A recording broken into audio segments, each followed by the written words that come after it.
Moscow, Idaho is a quiet, rural college town. In the fall of 2022, it hadn't recorded a single homicide in 7 years. It was the kind of place where residents often left their doors unlocked. But that sense of safety changed overnight. On the night of November 12th, 4 University of Idaho students, Madison Mogen, Kaylee Goncalves, Ethan Chapin, and Xana Kernodle, were finishing a typical Saturday. Ethan and Xana had been at a fraternity party, while Madison and Kaylee visited a local bar and a food truck. By 2 a.m., all 4 were back at their off-campus home. At 4 a.m., Xana even received a DoorDash delivery. At noon the next day, police responded to a 911 call from the residents. Inside the 3-story home, they found the 4 students dead on the 2nd and 3rd floors. They had been fatally stabbed in their beds. 2 other roommates were inside the house the entire time and had largely slept through the event. The community was left paralyzed by the specifics of the crime. Someone had walked into a crowded house, committed a mass stabbing, and moved through the neighborhood without being intercepted. For weeks, the Moscow Police Department faced mounting national scrutiny. Students fled campus, and thousands of tips poured in. But with no named suspect, public concern grew that the investigation was stalling. Detectives were tracking a vehicle captured on neighborhood surveillance cameras. They spotted a white sedan, later identified as a Hyundai Elantra, circling the King Road neighborhood 4 times before speeding away at 4:20 a.m. This affidavit details a significant discovery at the scene. Next to Madison Mogen, investigators found a tan leather Ka-Bar knife sheath. The state lab extracted single-source male DNA from its button snap, providing the investigation with a specific genetic profile to track. When that DNA yielded no direct matches in law enforcement databases, investigators turned to investigative genetic genealogy. By uploading the profile to commercial databases, they could identify distant relatives and build a family tree to narrow the search to a single lineage. This mapping led the FBI to a family in Pennsylvania.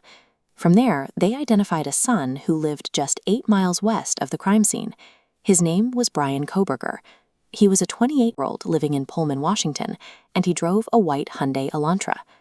At the time of his arrest, Kohberger was an active doctoral student in criminology. He was pursuing a PhD in the exact same discipline used by the investigators who were tracking him. Kohberger had undergraduate degrees in psychology and cloud-based forensics. In an application for a police internship, he expressed a specific interest in helping rural law enforcement agencies better collect and analyze technological data. As this page from the affidavit shows, cell tower data placed Kohberger's phone in the area of the King Road house on at least 12 separate occasions in the months leading up to the murders. On the night of the murders, his phone stopped reporting to the network at 2:47 a.m. It remained dark for 2 hours, finally reconnecting at 4:48 a.m. on a highway south of Moscow. For the prosecution, this 2-hour digital gap provides a timeline that matches the window of the crime. The lack of a signal created its own kind of evidence. After his arrest, forensic experts examined Kohberger's personal devices. The data they recovered provided a look at his digital habits leading up to the events on King Road.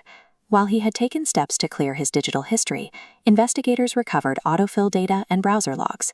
His hidden searches included violent and voyeuristic terms, suggesting an interest in criminal behavior that went beyond academic research. These findings revealed a disconnect between his formal study of the law and his private digital behavior. His academic background provided him with a technical understanding of how crimes are solved, but his actions resulted in a trail of biological and digital evidence that linked him to the scene. In late December, investigators focused on the Kohberger family home in Pennsylvania. Law enforcement conducted a covert operation to retrieve garbage from the residence for DNA testing. Inside that trash, they found a discarded Q-tip. Testing confirmed the DNA belonged to the biological father of the person whose genetic material was found on the knife sheath next to Madison Mogen. When law enforcement entered the home to make an arrest, they found Kohberger in the kitchen. He was wearing surgical gloves and was seen placing his own trash into separate Ziploc bags. Kohberger has been charged with 4 counts of first-degree murder. Even with the evidence gathered by the state, the core questions regarding the choice of this house and these victims remain central to the ongoing case. The suspect spent years studying how the state identifies and prosecutes criminals. Yet the investigation was ultimately built on the very biological and digital signatures he had been trained to understand.